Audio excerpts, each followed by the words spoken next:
Hi everybody, I am Officer Potak. Hi, it's Officer Best. Welcome to the St. John Street Bridge here at St. John and Walnut Street, where Officer Potak has diligently done her artwork for the Easter holiday. So come and enjoy it, drive by it, send her a message and let her know that you saw it, stop and get a picture taken with it, and send it to us so we know that you enjoy it. Today's book is Oh Bother, Someone Won't Share. I'm sure you've all had this problem.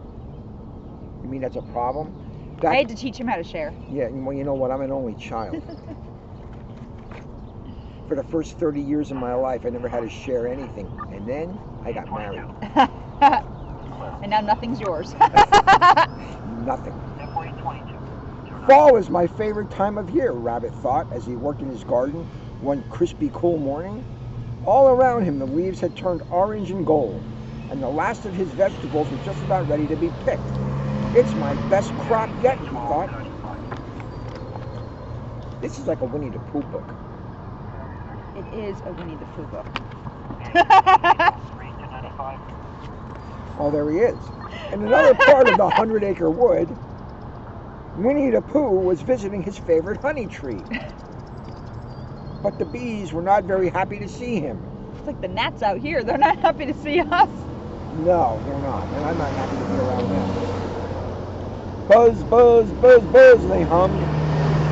What did you say? Asked Pooh. Buzz, buzz, buzz, the bees answered, flying around Pooh's head. Pooh raced away from the honey tree. When the bees stopped chasing him, Pooh stopped to catch his breath. But his tummy was feeling very rumbly. Oh, bother, he said. My honey jar is as empty as my tummy. So Pooh decided to look for something to eat. 23.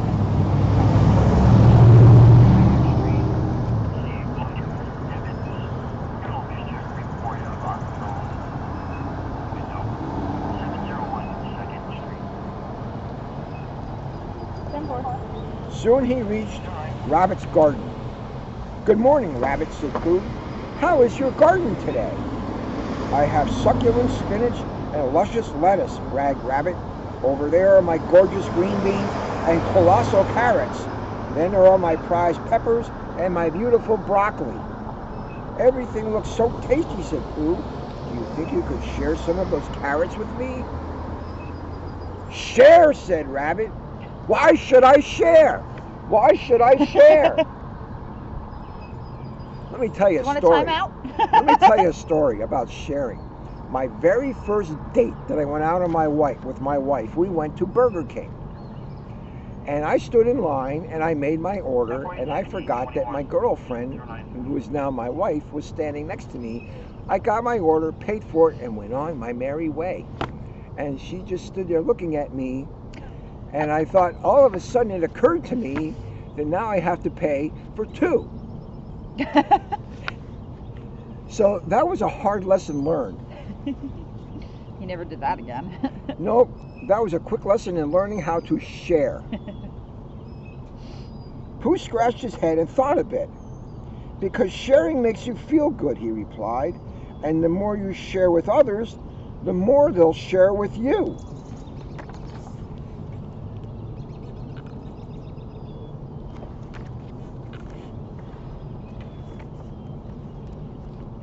Rabbit could not believe his ears.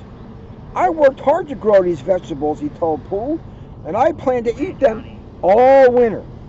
I can't give them away to anybody who happens to wander by. Can't you, said Pooh, rubbing his empty tummy with his paw. No, I can't, said Rabbit. You should have planted a garden the way I did. As Pooh thought about planting a garden, he was interrupted. Bzz, bzz, bzz. The bees were back. This time Pooh ran after them, hoping he could get them to share their honey with him.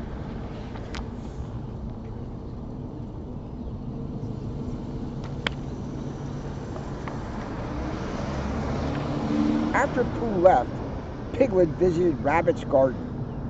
Good morning, Rabbit, said Piglet. My, you have a lot of beautiful carrots.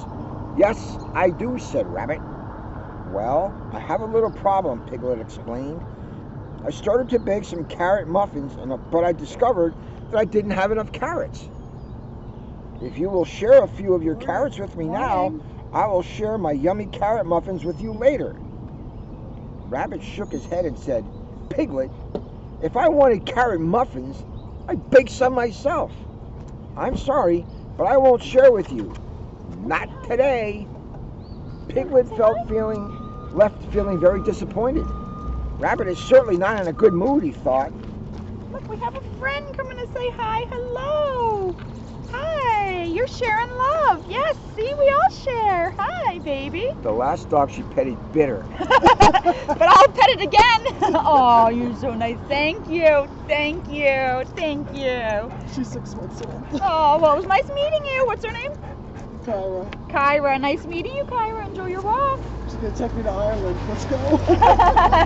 Soon Tigger came bouncing into Rabbit's garden, pushing Roo in a bright red wheelbarrow. Whee! Shouted Roo. Please stop bouncing. You'll bruise my broccoli, shouted Rabbit. I suppose you want me to share some of my vegetables with you. Nope, answered Tigger. We came to share the wheelbarrow with you. It might help you harvest your crop. Just bounce yourselves out of here before you crush my... Bounce yourselves out of here. You're too loud. Rabbit said, I don't want to share anything.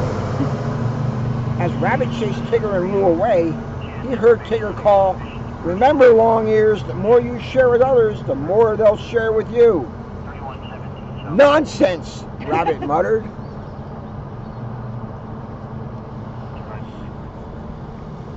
Later that day, a wind howled across the 100-acre wood, blowing the dry leaves off the tree branches.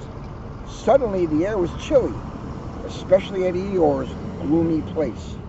Brr, I believe the weather is growing brisk, said Owl, who was visiting. It reminds me of when I was a wee owlet. There was an early frost that year, and the entire crop of vegetables was destroyed. Even the thistles, asked Eeyore.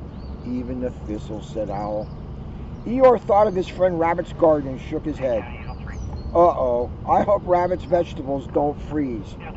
I think we should offer to help Rabbit, Owl suggested.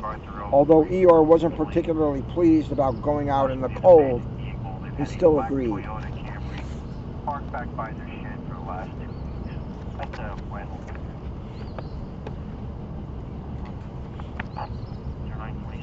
Soon Owl and Eeyore had gathered their friends together and told them that Rabbit's garden was in danger. If the vegetables aren't picked tonight, many could be ruined, Owl said. Oh, bother. What can we do? Asked Pooh. Rabbit has worked so hard. Well, we can't change the weather, said Owl, but we can help him harvest his crop quickly. I wish we could change the weather. We'd bring the sun out today.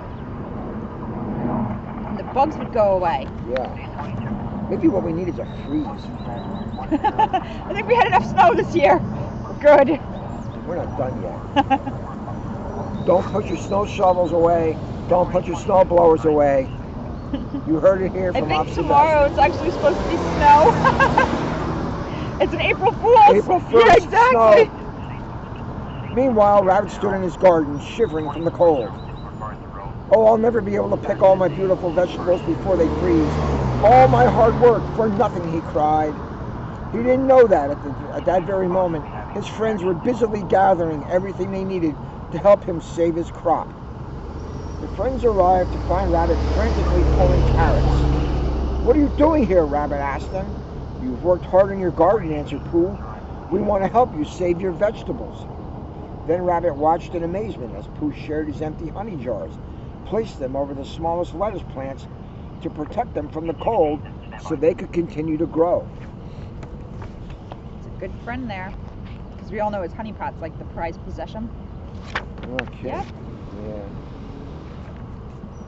Piglet shared his baskets to hold the vegetables as his friends quickly picked them.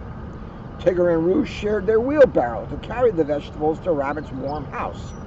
Owl's lanterns helped his friends see what they were doing, and Eeyore's blankets kept them all warm. All of Rabbit's friends shared their time and energy to help Rabbit harvest his vegetables and save them from the frost.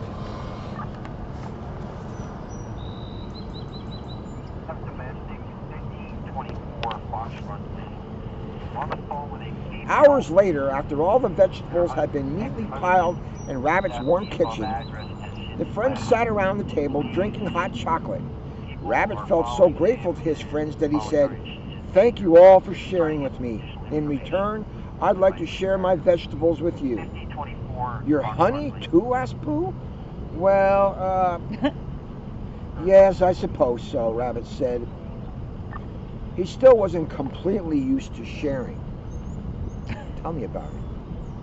But when he saw how happy Pooh was to get the honey, Rabbit was glad he had agreed to share it. Somehow I think Rabbit was an only child. Can you tell that I was an only child? Can you tell that I was an only child? Was, am. I still have no brothers or sisters. No. Unless they fall from the sky. "Are you sure you want to give us all these vegetables?" Pooh asked. "Sure, I'm sure," said Rabbit. "Sharing sort of grows on you." Tigger offered to share his wheelbarrow to help carry the gifts home. And as the friends headed out into the cold autumn night, they heard Rabbit call, "And just remember what I always say, the more you share with others, the more they'll share with you." So, thank you for sharing your time with us. Hope you enjoyed this book. Oh bother, someone won't share. Someone won't share. Who do you think that could be? I don't know. It's not us, because we share a lot with the burrow. We do. We really do. We We try do. to share as much as we can, and we notice a lot of people share back, so we appreciate that. Yeah. And so, like I said, we'd like to thank Officer Potak for sharing her chalk drawings, her time, her effort to make this bridge look so much better than what it does. It looks so dingy when her artwork isn't up. And you know what the new share is? We started a YouTube channel. So Catasauqua Police has a YouTube channel for all of our book readings. Now it takes a while to upload them because I can only do like 25 a day, which is kind of silly because we have 280 books, more than that now. So if you go on YouTube, look us up and subscribe to the Catasauqua Police YouTube channel. Yeah, please do. I know nothing about YouTube because I'm not that technologically advanced. But anyway, having said that, stay well, stay safe, share with your family and Absolutely. friends, and then go in the bathroom and wash your hands. Bye.